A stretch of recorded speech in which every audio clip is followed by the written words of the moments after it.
Hey, this is Lydia Cornell from Too Close for Comfort and Curb Your Enthusiasm and Full House, Knight Rider 18, Dukes of Hazzard, hundreds of other shows. And I want you to join 30 Minutes Live with CDP every Wednesday and Friday night on YouTube, Twitter, and Facebook.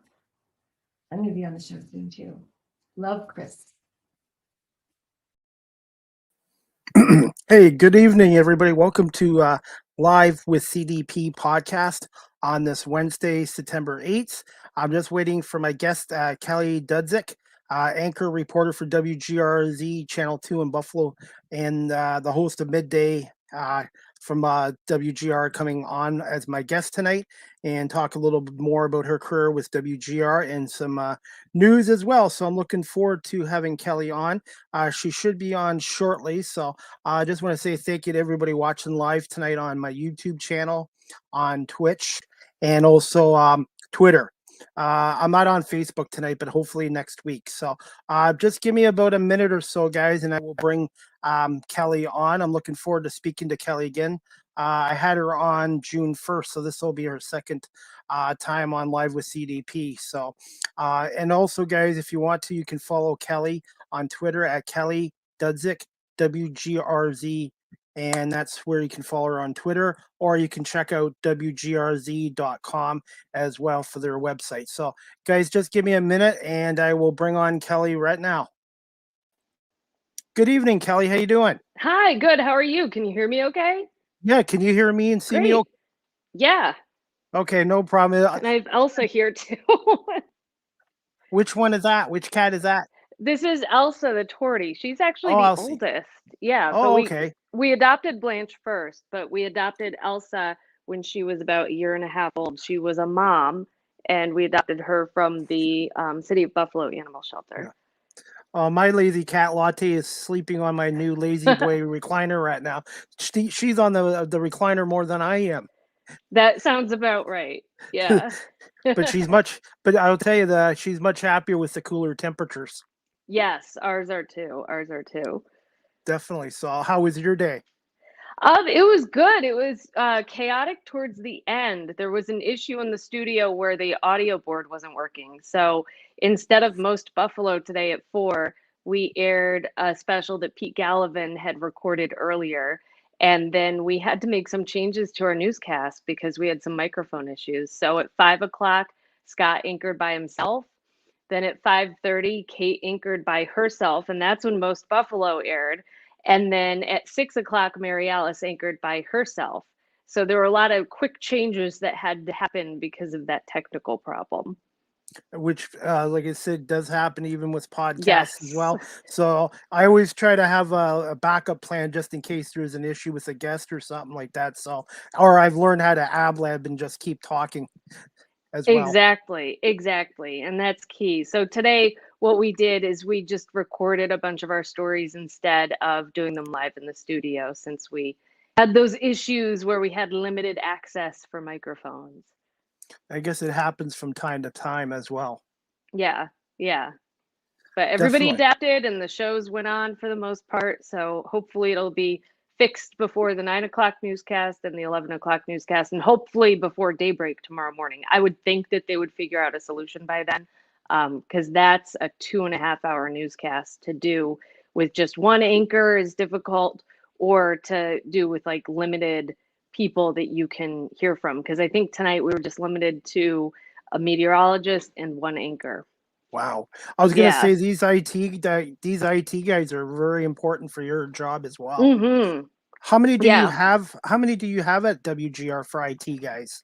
Well, we have one IT guy, and then we have a couple of broadcast engineers. Not as many as we used to, but that's a kind of job where if something like this happens and you're home or you're off or something, you're probably getting a call.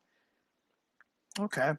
I was gonna say, like I said, I guess in your industry, you always have to be prepared for the unexpected.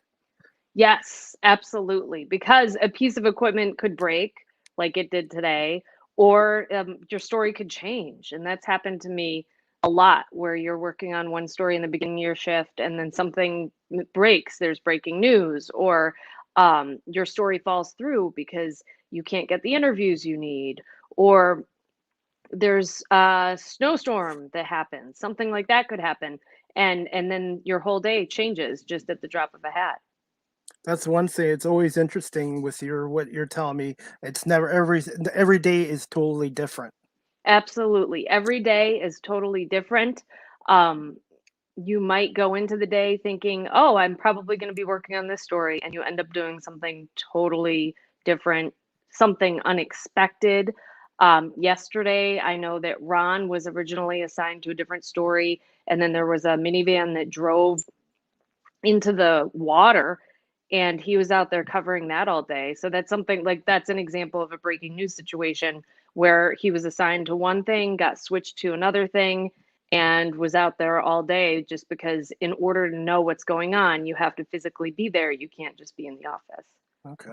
Well, I just wanted to say thank you again for coming on. And if something did come up, Kelly, just give me an email or a tweet or whatever and let me know, because I realize with your profession too, things can change in a second. Oh, yeah, no problem. And I'm glad to be here. It's good to be Okay. here. Well, I was just telling my audience that you were on June 1st. I'm like, where did June, July, and August go? That's right. The summer flew by. When I started seeing all the pumpkin stuff at Wegmans in the middle of August, I was like, mm-mm, no. I feel like no one got their summer this year just because there's so many COVID restrictions and COVID is such a big deal still. Yes. I was going to ask you, did you go to the National Buffalo Wing Festival this weekend at Highmark Stadium? I noticed it wasn't at the Bison Stadium this year. Right. Usually it's at Salem Field, but they moved it to Highmark Stadium this year because they didn't know if the Blue Jays were going to be in town. So the Blue Jays were supposed to have a homestand that weekend and they didn't want to chance it. So they were able to find a new partner for this year. I don't know if it's permanent or if it was just a one-time deal, but they held the Wing Fest at Highmark Stadium this year, and I did not get to go. But I did get to cover it last week, and I did a story previewing Wingfest the day that they had the truck drop off 20 tons of wings for people to Okay. enjoy. So what the deal is, they all the wings are the same wings. They bring in this mega truck full of wings, and they cook them, and then all the restaurants and food trucks that come, and I think there were like 20 this year maybe, which is a not as many as they normally have, but all the restaurants put their own sauces on them, so you get them like pre-cooked already, and then you're really like judging the sauces when you go there, and they give out the trophies for the best wings. I guess Joey Chestnut, the hot dog king, was there, and I guess he finished second. He did. He lost. I think it like came down to the wire, and I think I remember reading that he ended up eating two fewer wings than the winner. Yeah, So he did not 244. win. He did not 200. win. Yeah, I guess the winner, Mika Sudo, I think, Yeah. 246 wings in 12 minutes. That's, oh my God. I just can't imagine that. I mean, you have to have a strategy Yeah. and you have to be a competitive eater because what? I would want to see what a regular person would be able to do in that amount of time, how many wings they'd be able to eat. Now, one question, do they have to all be hot ones, or can they choose the sauces they want on their wings? I'm not sure. I think that they all have to be the same. I think and you know what else I need to figure out because I think I'm right. I think that they measure them by weight and maybe not by wing because they're different size wings depending upon who your distributor is. Like you could go to one place and they could have big meaty wings. You could go to another place and they're these like tiny things. So I think that they like are very, very precise, but I'm pretty sure that they're all getting the same sauce. So just so that it's fair, you know? Yeah. I was gonna say, do you have a favorite wing place in Buffalo? I like Gabriel's Gate. That's always fantastic. Um, Probably my favorite wings are from Gabriel's Gate. I also like Lenova. We get Lenova at work a lot. Like election night pizza is usually from Lenova. So I like those wings. I have had wings that I won't say where they're from, but I have had wings before that I don't particularly care for. I tend to go for the wings that have like a good sauce on them and there's like sauce at the bottom of the basket, I tend to not like dry wings or wings that don't have a lot of sauce on them. So I go for your like traditional wing with like a medium or medium hot sauce made with Franks and butter. Those are my favorite. Okay. I like Yeah. Duff's. I've had the Anchor Bar and I like Duff's, but I And you always like Duff's better. yeah, I like Duff's a little bit better, and I also like blue cheese dressing with the wings. I know Oh, some absolutely. yeah, because I know people here in Ontario, they're more of the into ranch dressing. They're like, "Why do you like it?" Ooh. And I like, no, for me, it's blue cheese with wings, and I have to have a New York Beer Project beer. Oh, what's it called? Oh, NYBP, the New York yep. Beer Project, and I always have to have a beer with those. And I really miss Duff's. I know they have them in Toronto, but Yeah. I try to avoid Toronto as much as I can because it's just crazy to drive in Toronto right now. And so I'm hoping by maybe in the next couple months we'll be able to cross the land border again because the border is still closed for non-essential travel Yep. until September 21st. But Canadians can fly over, and that's what I don't understand, Kelly, is we can't go across the land border, but we can fly across. So I'm hoping it's open by November, maybe optimistic. Yeah, we don't have an update. I know that we asked Congressman Brian Higgins on Labor Day, actually, if there was an update from Washington. He said there was no update yet. He's pushing to reopen the border, and he said there was no update yet from the White House. So we don't know. We don't know if it'll be extended again or not. But yeah, you're right. There are Canadians who have been flying in. I know that we did a few stories about Canadians who were taking like private charter flights in just to be able, if they had property here, to be able to check on it. And there were Yep. small planes landing, I think, at the Niagara Falls airport. But yeah, you still can't get through unless it's for essential travel and you work here in the US. That's one Yeah. of the things that will allow you to get through and cross the Peace Bridge right now. Yeah, it's been a year and a half now. Yeah. 18 months. It's like, Yep. oh my God, like it's hard to believe a year and a half. And I was supposed to take my mom to Billy Joel concert last year, like I mentioned to you, and it got Yeah. postponed for a year. So I said to Ticketmaster, I don't want a refund, just we'll just go next August. Well, about a week and a half before the concert, they announced the U.S. border was going to be closed to September Right. 21st, and a lot of people from Ontario had tickets to Billy Joe, and Ticketmaster at the time was not replying to anybody. And I guess some of the people here, I went on social media, they went to the mainstream media here, Global News, CTV News, Yeah. and I guess they put the pressure on Ticketmaster and the promoters of the Billy Joel concert, and they did give us a refund. And I even That's said to good. Ticketmaster, yeah, I said to Ticketmaster, ideally, I would have loved to go, but Right. we can't cross the border, and a Billy Joel concert is not considered essential. So unfortunately, yeah, I was hoping they'd postpone the concert because they did in Detroit because a lot of their fans are from across the border, Oh. but here in Buffalo, they wanted to go ahead. And unfortunately, I rather had gone to the concert, but unfortunately, things are out of our hands. So Yep. I'm hoping Billy Joe comes back to Buffalo maybe next summer again. I hope. I would think so. I mean, he's still going to be on tour. He's not, that was not his final tour from what I know. So I would think that you would have another opportunity to take your mom to see him. Yes, I'm just hoping things get better because I know our numbers in Ontario have gone up again, and then that they're now looking at vaccine passports and all that as of actually September 22nd, I think. Right. Didn't they decide last week that you have to show that you're vaccinated in order to go pretty much everywhere except for a medical appointment or a grocery store? Yes, yes. So I've already been taken care of, but like I said, there's still a lot of people that haven't been vaccinated yet. So I just hope things get better because, like I said, this last year and a half has kind of been brutal, to be honest with you. Oh, absolutely. Yeah, Yes. it has for so many people from, a health standpoint to an economic standpoint. Oh, I was gonna say that too. Yeah.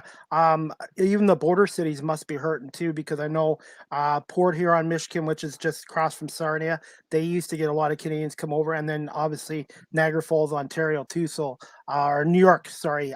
So a lot of the border cities must be hurting big time right now with what's going on. Yeah, a lot of Canadians come here to shop, especially to go to the Galleria and to the outlets in Niagara Falls. So, a lot of times, if you go to the outlets, you'll look at the license plates, and half of them are from Canada.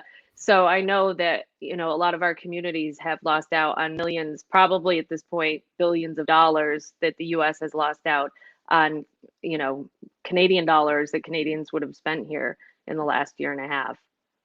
I was gonna say, I know in Ontario right now, there's still a lot of businesses looking for employees, especially the food and beverage sector. Is that the same case in New York State too, where there's a lot of restaurants looking for help right now? They're short staffed.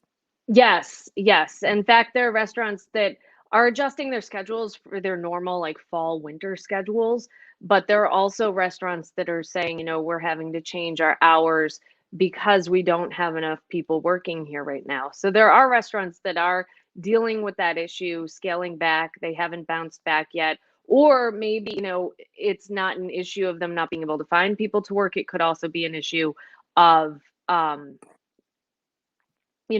figuring out how many people they are able to hire based on how much in sales they're able to do.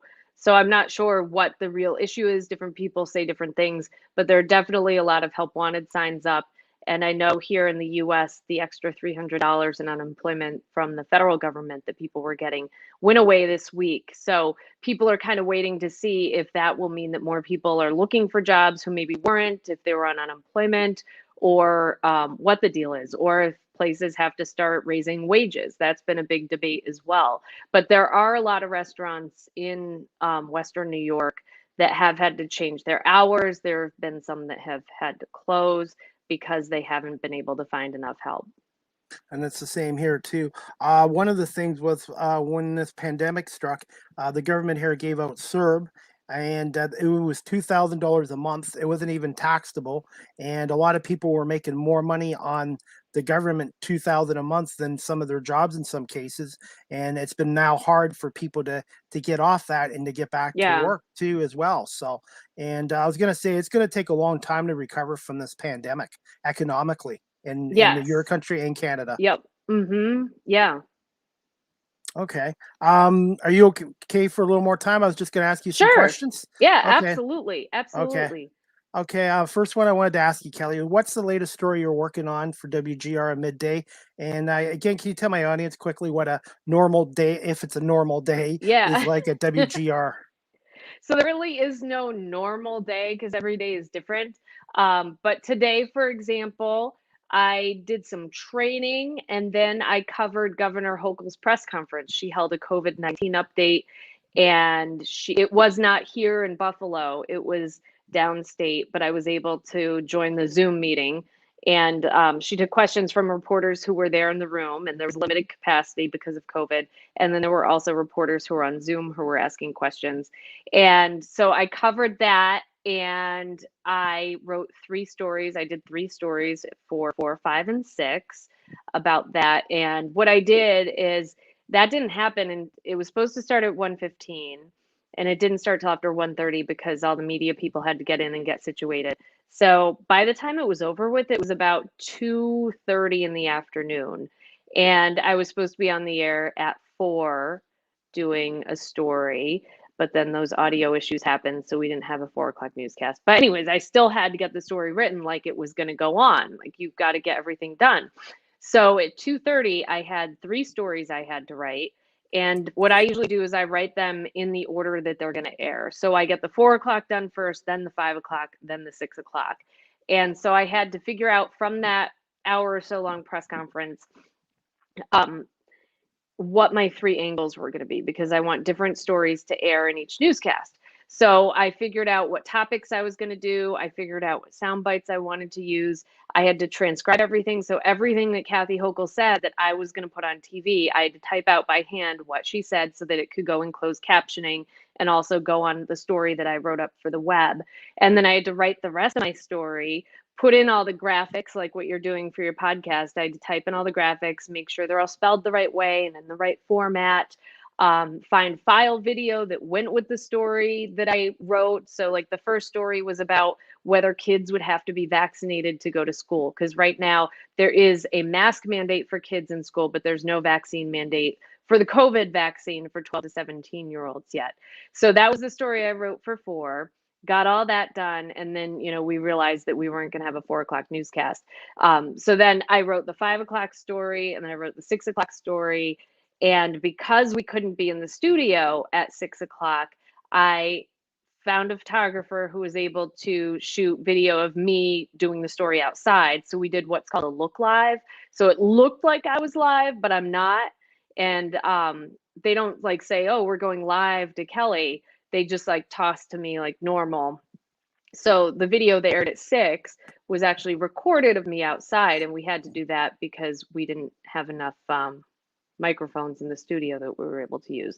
So I did all those stories, and then I also wrote up my web story, which has to be formatted a little differently than it does for broadcast.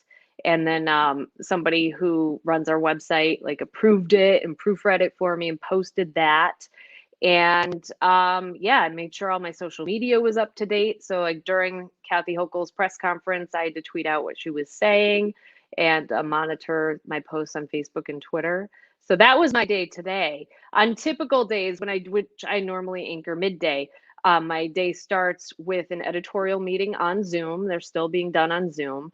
So I start that at home and do it during my drive in, and then I get to work. It usually takes like 45 minutes to an hour for that Zoom meeting. My drive to work is not that long.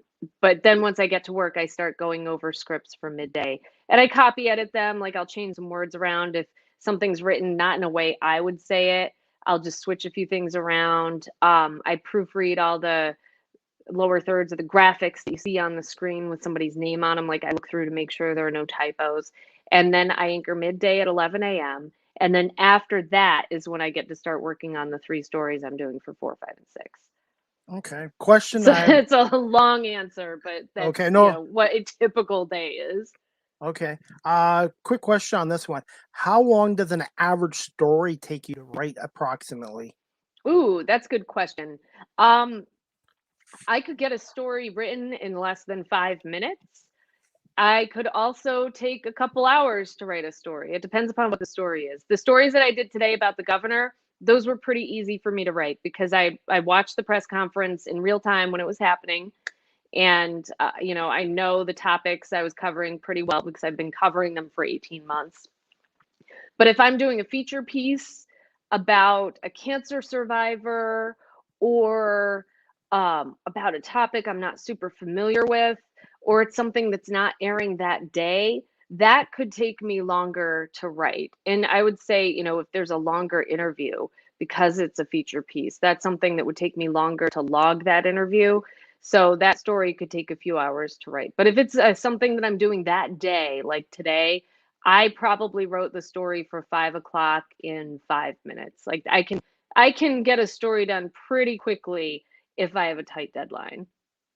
Okay. Good to know. I had no Yeah. idea. That's why I wanted to ask you that. So, Yep. okay. But yeah, I write all my own stories. Sometimes people ask like, "Oh, do you write your own stories?" When I'm anchoring, a producer has written most of those stories, or the reporter who originally wrote the story will have written like a version of it, and then that's what's in midday. It could be a version that aired during daybreak or at 11 o'clock the night before, or sometimes during midday when I'm anchoring, there are stories that I wrote the day before that aired at 4, 5, or 6. But if it's a story that I'm doing that my voice is on, that's airing on a newscast outside of midday, then that's a story typically that I've written myself. Like we don't have, for example, like on the Today Show, they'll have field producers who might go out and write a story for somebody, and then the reporter does what they call just voicing it. So the reporter will just go into the audio booth and record their voice, and somebody else like did all the work for that story. Typically, that is not what happens at a local news station like Channel 2. So, what time in the morning do you normally get into the station at? Like 7 o'clock, 8 o'clock, or? No, usually like 9:30, 10 o'clock. So my shift is 9:30 to 6:30. And usually in the morning, I'll have like gone through all the local news sources before work because you've got to go to work knowing what's going on. I will have already started writing up my email with all my story ideas in it the night before so that that morning I can just put a few more in and send that to my managers before our meeting starts. When you work the night shift, which I used to be on, that shift is a 3 to 11:30 shift. And then people who do the daybreak shift, that's typically like a 3:30 or 4 a.m. start, and then you're there until noon. So like when I get to work in the morning, I still see people from daybreak because they're at the office until noon usually. But again, like if there's breaking news, that's all out the window, and you could be there till like 1, 2, 3 in the morning. On election night, you could be there till 1 in the morning easily. It just depends upon what's going on. And one thing I've learned too, you got to be flexible in your industry, even with the Yes. podcast too. Oh yeah. Being flexible is really important. You can't Mm-hmm. just say, "Hey, I want to work my 8 to 4 or 9 to 5." When something big news comes up, you got to stay until the job gets done. Yeah, so we also have on-call schedules. So for reporters and photographers, we all take turns being on call. So for me, that means that every 4 or 5 Sundays I'm on call. And if somebody calls out sick or there's a big story that happens, I know that I might get called into work. But then you could get called into work at any time. If there's a big plane crash tonight, I'll I'll be going into work. I'll get a phone call or I'll find out what happens and I'll just go in. So you have to totally be flexible in that way so that you just know that you're kind of on call 24/7. There are emails that I've responded to at all hours of the night, like people were having problems with unemployment throughout the pandemic. Those emails don't stop. Like people are having those issues all the time. So, I usually leave my phone upstairs at night, but every time I go upstairs, I'll check my email and I try to get back to people right away. So you kind of are always on, and you have to make a really conscious effort to take a break and take a break from social media, or if you're like going on vacation or something, to really like disengage and say, okay, I need a break from this because it is really intense and it is a career where you are expected to be on like 24/7 and you might get called in at any time. Okay, good to know. Yeah, like I said, that's so I wanted to ask you about that. The next question I wanted to ask you, Kelly, I asked you Boyer this too. I had Stu on a couple Oh, weeks ago. yeah. He's such a nice guy. I feel He's like fantastic. he's treated me like I've been his friend for 25 years. He's such a nice guy, and like I said, everybody in your market has been really good with my podcast. And like I said, when I come across the states, Buffalo's sort of like my second home.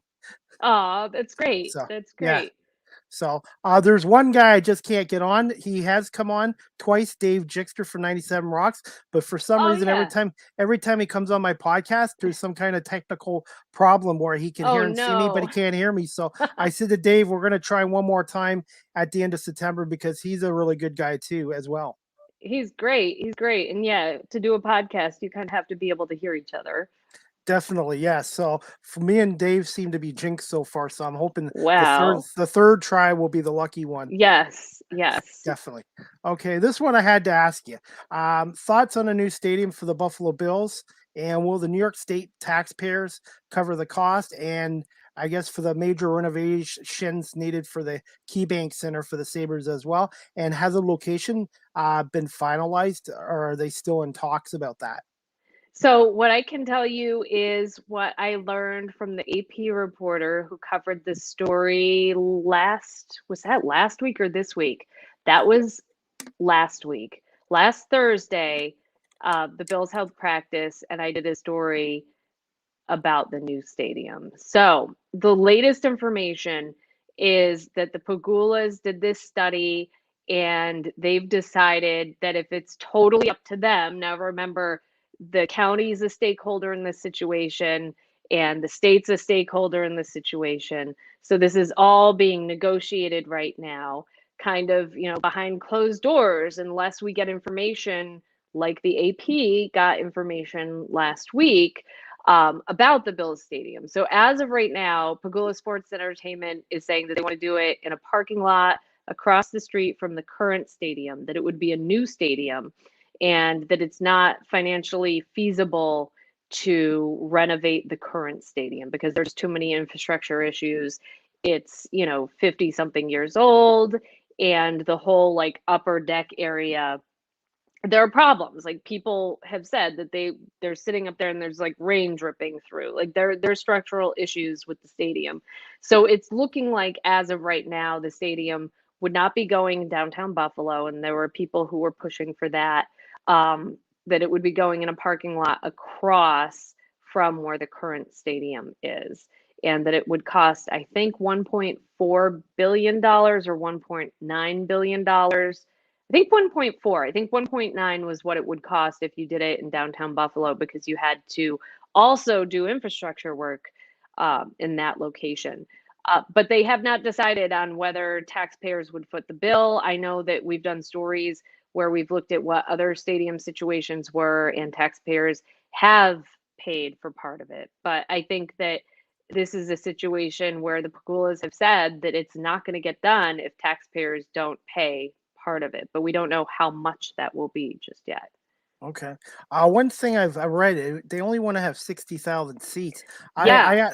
I understand they don't want 80,000 like the old stadium used to be, but I would say, to me, 65 would be perfect for the Buffalo area, because I'd say 25% of the Bills' attendance, I shouldn't say that's, but a small percentage of it does come from Ontario and Toronto. And Right. I really think 65 would be more reasonable than 60, because to me, 60 seems to be too small. And a lot of people agree with you, because I was talking to fans last week, and a lot of them said that they thought 60,000 was too small. But the AP reporter, John, was telling me that that seems about right. That seems about in line with what the NFL is looking for, what other new stadiums in this kind of market size, because you have to remember that like the Buffalo market is one of the smallest, if not the smallest. Um, because you're not going to change Green Bay's stadium. They're not going to ever get a new stadium. So if you're looking at smaller markets like Jacksonville, that he said, 60,000 sounds about right. That way they can sell out even if the team isn't doing well, or if there's like really bad weather. Although I think that, Bills fans will show up no matter what, especially right now. But yeah, a lot of people agree with you that 60,000 sounds small. Some of the other new ones that have been recently built have been just under 70,000. And I think the current stadium holds 72,000 people. Yeah. Like, to me, a perfect number would be 65, or even 64, 64, 65. But I guess we'll see what happens. Yeah. And I guess part of this would include money for renovations for the KeyBank Center, or are they talking about building a new arena for the Sabres as well I downtown? haven't heard many rumblings about a new arena for the Sabres, because that is not super old, because that replaced the Odd.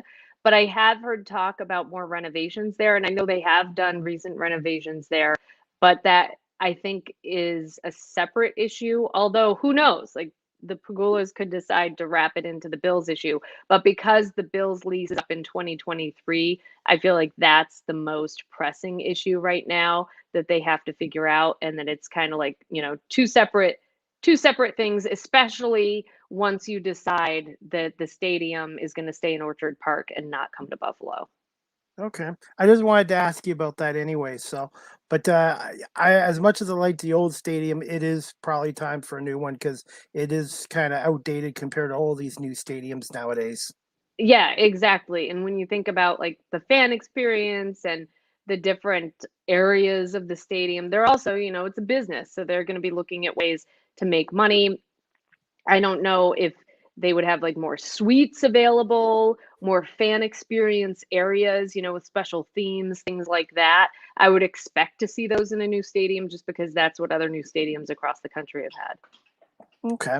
The next question I was going to ask you, you've already answered it, sort of. Oh, I was going to ask you about the latest with COVID in the Buffalo, Western New York area, and then obviously the land border crossing. You guys still haven't had an update on that, so you've already sort of answered that one. But here's one I wanted to ask you. Do you think vaccine passports will happen in the future in the States or in New York State at some point? I don't know. I know that according to what the governor was saying today, it doesn't sound like that's something that's happening anytime soon. Right now, I think that, well, I focused on kids. So I know that 50% of kids in the 12 to 17 age group are fully vaxxed. But we have pretty high vaccination rates compared to the rest of the country. Here in New York State, and the Northeast and New England have really had high vaccination rates this whole time since the vaccines become available. So I don't know if New York State would have a separate vaccine passport situation, or if that would become like a federal thing and that would be something the president would do. In New York City, there are different rules. And because of the population density there, they are doing it, I think, where you have to show that you're vaccinated to do indoor dining, things like that, similar to what Toronto and Ontario are doing. But for Erie County, like, I don't see that happening anytime soon. Like right now, there isn't even a mask mandate inside for most places. The only place where there is a mask mandate is our schools. Everybody in a school, no matter what your status is, you have to be wearing a mask. And then otherwise, it's up to the business. Like you go grocery shopping right now, most of the stores will say, like, we're requesting that you wear masks, not mandatory, but we would like everybody to wear a mask. And that's different from in May when the CDC came out with its rules saying that only unvaccinated people had to wear masks. So it's something that kind of changes all the time. But I don't know. I don't see the county, I don't see Erie County doing it. I don't see the other counties in Western New York doing it. And I don't see where, as of right now, I don't see the state doing some kind of vaccine passport situation where you would have to be vaccinated in order to go everywhere. Now, there are venues like stadiums or concert venues that are requiring you to show proof of vaccination or a negative test in order to get in. But I don't see anything happening on like the state or county level as of right now. Now, who knows? There could be some other variant that comes out where they're pushed to that level of protection, like, just to try to get more people vaccinated and to get those numbers up. But as of right now, I don't think it'll happen. I know in Ontario the masks are still mandatory in public and at works, and I told someone the other day I think the masks are going to be around in Ontario for at least another year, at least. Yeah. Yes, Yeah. and No, I could see that happening. I've gotten used to it, and I'm Hmm. hoping there's a day where we don't have to, but I do think it's going to probably be at least another year, and Yeah. then we'll see what happens after that. Yeah. Okay, my next question I wanted to ask you, you've already brought her up a little bit, but thoughts on the New York State's first female and the new governor, Kathy, I think how you, Holcomb or Hochul. Hochul? Hochul. Oh, Hochul. Yep. Okay.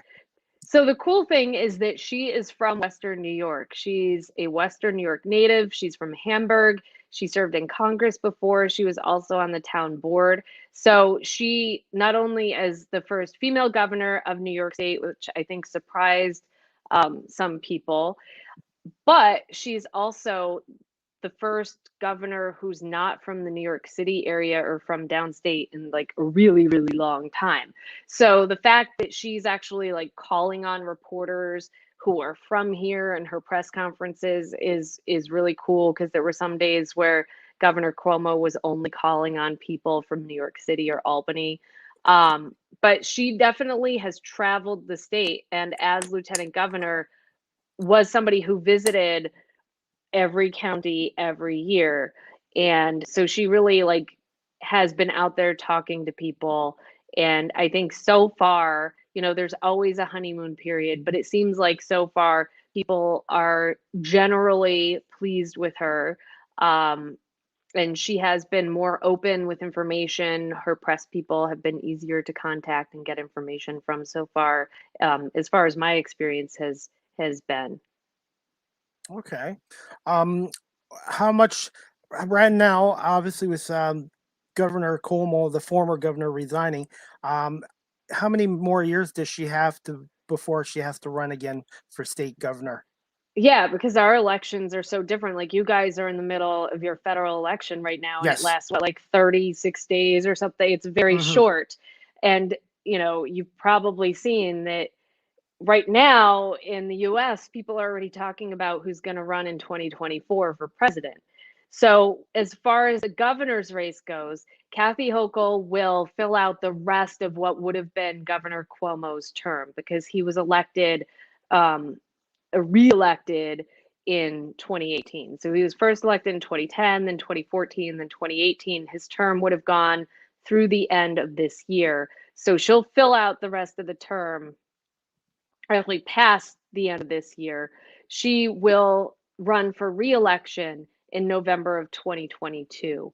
But since New York State is mostly full of people who are registered as Democrats, especially because of New York City, essentially the race will be decided in the Democratic primary. So there will be other Democrats running against Kathy Hochul in the primary next year, which will be before November. It's either in June or September. They kept switching around the primaries, but we'll essentially know who wins that race before November. There will be a Republican running, but their chances of winning are probably pretty low because of how the New York City area will vote. There will be probably a couple of debates, and yeah, I mean, it just depends upon who's actually going to run against her in a primary. So we know that Governor Hochul has said that she wants to run for a full term. So she's running in 2022. But there have also been people who've said, you know, that our Attorney General, Tish James, who became familiar to a lot of people across the country during the Governor Cuomo scandal, that she's also going to run in the primary. And there could be a bunch of people running in the primary. So we don't know who's running in the primary yet. And then, you know, Kathy Hochul has to win there and then run against a Republican if she wins the primary and then win in November. Okay, good stuff. You just answered my other question too, about if she was gonna just fill in the position until it expired, or if she was gonna try to rerun again for Yep. governor. And I guess she's the Yeah. first female governor ever in New York State. Yes. Yep, Wow. she is. Okay. And so if she wins in 2022, she would fill out a 4-year term. So our terms for governor here in New York State are for 4 years, and there are no term limits here. I know there are term limits in some states. In Arkansas, I think you can just serve 2 terms as governor.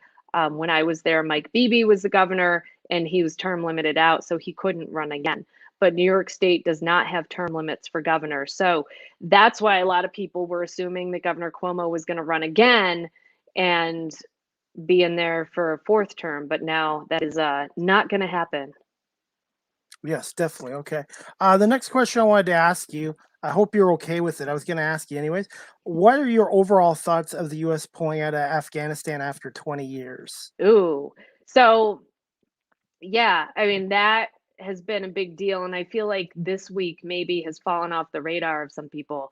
But NBC News was doing like wall to wall coverage for a couple days, you know, where they were breaking into our programming with that. So we have locally, I know over the past few years recently, taken in a lot of refugees here in Western New York. Western New York has been super welcoming to the refugee community, to immigrants. And so I think that the groups who work with people who would be looking for a new place to live are getting ready for Afghan families to come here. So we have done stories about how they're, you know, looking for donations, they're looking for help because people need to have as smooth of a transition as possible. So I think a lot of people are very hopeful that families will be able to find a new home here and they'll be welcomed here. Buffalo saw its first, and I think Western New York saw its first like increase in population this census because the census numbers just came out. And a lot of that is due to the immigrants and refugees who have relocated to Western New York. And Canada is also taking some of them in too as well. That's right. Yeah. Yes. So, okay, I just wanted to ask you about that question anyways. Okay, and then the next one I wanted to ask you, are you okay for a couple more minutes? Yeah. Oh, yeah. Okay, Absolutely. okay. I always like to check because I love to talk, and sometimes I lose track of time, and I don't want to overkeep my guests or whatever because I know your schedule is busy with WGRZ. So, but just I got a couple more questions. This one I wanted to ask you: what is the latest on Hurricane Ida and the actual damage to Louisiana and New York City and Pennsylvania and New Jersey? I saw some of the flooding and the damage in those areas. And I guess there was more deaths in the East Coast than there actually were in Louisiana. I was reading about. Yeah. I think they still don't have power in a lot of the parts of the US that were hit by Hurricane Ida. We didn't get any rain from the remnants of Ida here in Western New York. That all stayed to our south. But in Indiana, the changes that they made after Hurricane Katrina in 2005 helped. that infrastructure that they put in, really helped. But there were big problems where the entire city of New Orleans was without power. And especially during COVID, when you have packed hospitals, which, they have generators, but there are a lot of people in New Orleans who are dealing with COVID right now and in Louisiana. And also, if you don't have air conditioning and it's 100 degrees out and super humid, that can also cause health problems for people. So that was the issue on the Gulf Coast. And then in the New York City area, yeah, there were deadly floods, and those areas are not equipped to handle that much rain that quickly. I think that downstate had already broken rain records in July, and they were broken again in August when Ida came through. So, I mean, you've seen the videos of cars just being swept away. And when you get that much rain in that short of amount of time, then stuff like that's going to happen. People have lost their lives, people have lost their homes. And so there's going to be a lot of work that needs to be done to rebuild. Question I wanted to ask you, Kelly. Does home insurance in the States cover natural disasters like that? Or is that something you have to pay extra into your house insurance over in your country? Hang on one second, because I think that these either went out or disconnected. Sure, you can see me, right? I can see you and I can hear you. Oh, good. Okay, I think they just disconnected and I reconnected them. I can hear you. So you can get flood insurance as a separate rider on your homeowner's insurance, but if you live in a floodplain, I don't think you can get flood insurance. It depends. Like that's an issue where a lot of people don't realize they needed flood insurance until after they need it. You know what I mean? Like after a flood happens, you realize, oh, I don't have flood insurance. This is not covered by homeowner's insurance. So, like typically with your homeowner's insurance, you will have a deductible. It might be like $500. Then you would file a claim and you have to go through that whole process. And people here deal with it on the rare case that we have a tornado or bad thunderstorm if there's wind damage, or people deal with it during bad snowstorms. Like if they have ice damage or snow damage or a tree goes through their roof in a tornado, they have to file a claim. And I know it's like usually not a great process that people have to deal with. There has also been flooding. There's ice jam flooding here where people's backyards have flooded, and I've been in their basements, and it's like up to your knees or whatever, and all your stuff's down there. So I know that that's always like a difficult thing to have to deal with. But yeah, you can get separate flood insurance, but if you live in certain areas, I don't think you're able to get it. Is the federal government and other states helping out with the cost? Like, did they say how much damage was caused by this hurricane yet? Or are they still looking at that? They're probably still assessing it, but there might be a number out there. I don't know what it is. Okay. But what happens is like the state and the federal government can help with money. So they have to declare that an area is in need of that and it's like a disaster area. So FEMA can help and the state can help, and they can allocate funds for specific situations. Recently, there was a story that we did about how there were issues in Niagara County in July with like a big thunderstorm or something and a lot of rain, because we got a lot of rain in July. And there were like 1,100 homes that received damage. So that kind of funding can be earmarked to help homeowners and business owners out in situations like this. But, there's really, if you lose everything you own, no amount of money can bring back your photographs and your keepsakes and all that stuff. So it's just like a really bad situation, no matter how you look at it. And I'm not using the word global warming, but we're seeing more of this extreme weather in your country and even Canada and across the world nowadays. Yeah, and I would encourage people to check out Heather Waldman's reports on climate change. She did a couple long form pieces last week. And if you go to her social media, check out those stories, because she really looked into that, and she looked into how the Great Lakes are impacted as well by climate change. Okay. And I just got two quick questions for you, Kelly, and I'll let you go Sure. because I know you've had a long day and stuff, but I enjoyed talking to you. So, um, this next one I was going to ask you, have you been to any concerts this summer since the pandemic? And are you planning to attend the Bills home opener this Sunday against Pittsburgh at Highmark Stadium? I still want to call it New Era Field. I know, and it had just changed. They just changed the name not too long ago. Yeah. So I am not going to the home opener. I will be listening on the radio, probably driving back from Syracuse, or maybe I'll be home by then. I'm not sure. Because I'm actually going to SU's first home game in like 2 seasons at the Dome, which has been renovated on Saturday afternoon. So I'm looking forward to that. And that's a situation where you either have to be fully vaccinated or show proof of a negative test. So that'll be good because everybody will be safe there. I did go to a concert at CMAC, which is in Canandaigua. It's an awesome venue. It's outdoors, but when you get a seat, there's a roof over it. So it's like open air, but there's a roof in case it rains. And so we went to see a couple of 90s, a few 90s bands, 3 90s bands. We went to see Collective Soul, and that was a good show. So a lot of fans of grunge and alternative rock from the 90s were there. And that was fun. That was the first live music I have seen since the pandemic started. That was the first concert that I've been to. Okay. Yeah, I was going to say, is that stadium in Syracuse still called the Carrier Dome, or has the name changed since then? The name has not changed. I think that there have been rumors and talks about maybe it changing, but it has not changed. And I'm looking forward to seeing it because they did like this rail around the roof. So it's going to look totally different from the last time I saw it, which was right before the pandemic, February 2020. That was the last trip, even though it's like 2 hours away. But that was the last trip that we did pre-pandemic. We went to go see an SU basketball game. And who are the Orangemen playing this weekend? They're playing Rutgers, and they won last week. So we'll see. Hopefully they can make it 2-0. Okay. And that's what, a 2-hour drive from Buffalo? 3 Yeah, hour? it's about 2.5 hours. Yep. Okay. It's just Okay. down the thruway. So it's an easy drive.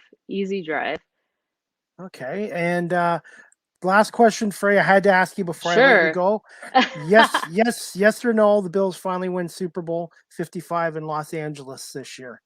I hope so. I think that they have a really good chance of making it to the Super Bowl. I mean, just seeing how they were playing last season and going into this season, as long as nobody gets hurt and none of the, stars get injured, I think they have a really good shot. I would love to see it. I think it would be great for Western New York, and that's something that we haven't been able to experience since losing 4 Super Bowls in a row. Okay, well, Kelly, I want to say thank you again for coming on my Live with CDP podcast for a second time. And before I let you go, where can my audience find you again on social media? I did put your Twitter down here as well. Yeah, so on Twitter, I'm at Kelly Dudzik, WGRZ. If you search the same thing on Facebook, you'll find my Facebook page. So I try to post different things on Twitter and Facebook, but sometimes I post, the same link to the story that I did that day. And then you can also check me out on Facebook. I do a Facebook Live every day when I anchor Midday. So I usually fire it up right before 11 o'clock. You will see like a behind the scenes view of the studio, and then we chat during the commercial breaks. So you can watch the newscast and then also watch our Facebook Live. So look for that on my Facebook page. Just type in my name and my page will pop up, and you can follow me there. Okay, well, I was going to say, Kelly, thank you so much for coming on again, and maybe in the future, maybe during the NFL season or 3/4, and maybe we can have you come on and we'll talk maybe a little bit about the Bills and how your Syracuse Orangemen did in football this year. Yeah, hopefully they both do really well. Hopefully there are a lot of wins. Okay, well, I want to say thank you again, Kelly, for coming on, and we'll definitely keep in touch with you on social media then. Awesome. Sounds good. Thank you. Bye. Bye, Kelly. Thank you. Good night. Anyways, guys, I hope you enjoyed my podcast tonight with Kelly Dudzik. You can follow her on Twitter at Kelly Dudzik at WGRZ Channel 2 in Buffalo. And you can check her out on Facebook and WGRZ.com as well. So anyways, guys, like I said, I really appreciate everybody watching live tonight on YouTube, on Twitch live streaming, and on YouTube, Twitch streaming, and Twitter. My next podcast will be back on Facebook as well. Speaking of my next podcast, guys, while I'm here, we're going to put this on here right now. Next Live with CDP podcast is a quick turnaround. Tomorrow, Thursday, September 9th at 4 p.m. Eastern, I'll have guest Tim Langdon, the longtime public address announcer for the Toronto Blue Jays since 2005. We'll talk to Tim about his career in radio and being the public address announcer of the Blue Jays at the Rogers Center since 2005. And I'm looking forward to speaking to Tim as well. And then just also, guys, just to let you know, Live with CDP podcast. The audio version is downloaded after each podcast, is available on Google Podcasts, Anchor FM, Apple Podcasts, Breaker, Pocket Cast, Radio Public, Spotify, and Castbox. And also, I download the audio to my Live with CDP podcast on LinkedIn as well. So if you're following me on LinkedIn, you will get my audio version of my podcast as well. And you guys can also follow me on TikTok at Live with CDP. Again, I'm on TikTok at Live with CDP. I'm trying to get 1,000 followers so I can do my podcast there as well. And just to let you guys know, Live with CDP merchandise, podcast shirts are 15, coffee mugs 15, and my new podcast hats are 18. Shipping is extra if you're out of Guelph and out of the country. And I'm also looking forward to my North of the Border Philadelphia Eagles 2021 season preview podcast this Saturday, September 11th at 2 p.m. Eastern. My guests are going to be Jamie, a.k.a. the Philly sports guy, and Al Parcero is his co-host from their podcast in the Philadelphia area. They will be on my podcast talking and previewing our 2021 Philadelphia Eagles and the new coaching staff in Nick Sirianni and the new starting quarterback and Jalen Hurts. So I hope you guys can tune into my North of the Border Eagles season preview podcast this Saturday, September 11th at 2 Eastern, 11 on the West Coast, with Jamie, Philly sports guy, and Al Parcero. They do a great job on their podcast in the Philly area. Huge Eagles fans, huge Philly sports fans, and I'm looking forward to having these guys on and talking about the Eagles and previewing the 2021 season. And speaking of the Eagles, they open up their season this Sunday, September 12th at 1 o'clock at Atlanta, taking on Matt Ryan and the Atlanta Falcons. So I'll be listening to that game on 94.1 WIP in Philadelphia and the Eagles radio network with Merle Reese, who's back for his 45th season as the Eagles play-by-play guy, and former great wide receiver, color analyst Mike Quick. So I'll turn into Merle Reese and Mike Quick, to me, two of the best in the business. I'm looking forward to that. And also, we got Tampa Bay versus Dallas this Thursday, September 9th at 8:20. As Brady and the Bucks try to defend their Super Bowl champions, they take on Dak Prescott and Ezekiel Elliott and the Dallas Cowboys. Looking forward to that game as well. Before we go, guys, I'm just going to show a little clip of Kelly's that she did last week about the new stadium for the Buffalo Bills. Now, with the report that came out yesterday sharing new details about the plans for a new Buffalo Bills stadium, 2 News Side's Kelly Dudzik went to the source, the reporter who broke the story, to get more details on where the plan stands right now, and she also got your thoughts. I like it out here for sure. Definitely out here instead of like in the city. I feel like it should be just like this. This is beautiful. The smaller thing, I feel like that's going to cause more problems, especially with the pandemic and everything going on. I've been to games any time of the season. It really doesn't matter to me, whether it's indoor or outdoor. I'm kind of surprised that, everyone says it's going to be an open-air stadium. Don't you think that they're going to make a new stadium? They should make it a dome? It seems everyone has an opinion about the Bills stadium situation, but for the latest on what the Pagulas are looking for, we went to the reporter who broke the story for the Associated Press, John Warrow. Right. The PSC is looking for a majority of this project being funded, more than 50% of this project being funded by taxpayers. A new stadium next to the current one with a price tag of $1.4 billion. The proposal is for a 60,000 seat stadium, 12,000 seats smaller than Highmark Stadium. I think that really does fit into what the future of the NFL is going to be, where, and especially with a franchise this small, where there's not always going to be a demand, especially in the later months of December and January and after Thanksgiving, of a higher demand for seats. So I think the 60,000 seat range is about right, because you can keep the stadium full if the team is good, if the team is not good, and if the weather becomes really inclement. Andy says he likes the idea of some sort of roof covering. I think the 60,000 seat stadium and the way it might be designed may accommodate other sporting events such as Major League. I'm not saying Buffalo's getting a Major League Soccer team, but I think to have exhibition games and attract international events like that, I think it will get that. A spokesperson for the governor's office told me today, quote, her administration looks forward to sharing details with the public as soon as negotiations are completed. Live in Orchard Park, Kelly Dudzik, Channel 2 News. Anyways, that clip was courtesy of WGRZ Channel 2 in Buffalo, and that was my guest, Kelly Dudzik, doing a piece on the Buffalo Bills proposal for a new stadium out in Orchard Park. Anyways, guys, and before I go, guys, New York Yankees Derek Jeter was enshrined into the Baseball Hall of Fame today, along with Canadian native Larry Walker, who's the second Canadian ever to be in the Baseball Hall of Fame after Fergie Jenkins, and Ted Simmons and Marvin Miller also were introduced as well. So like I said, guys, I hope you enjoyed my podcast today. And like I said, again, my next podcast tomorrow, September 9th at 4:00, Tim Langdon, longtime PA announcer for the Toronto Blue Jays, will be my guest. So anyways, guys, I just want to say thank you to everybody who watched this again live on YouTube, Twitch live streaming, and Twitter. And I will download this on audio, and it'll be available shortly in the next 20 minutes or so. So anyways, guys, I hope everyone has a great night, and we'll talk to you guys tomorrow at 4:00 with my guest, Tim Langdon. Thanks again for watching live with CDP.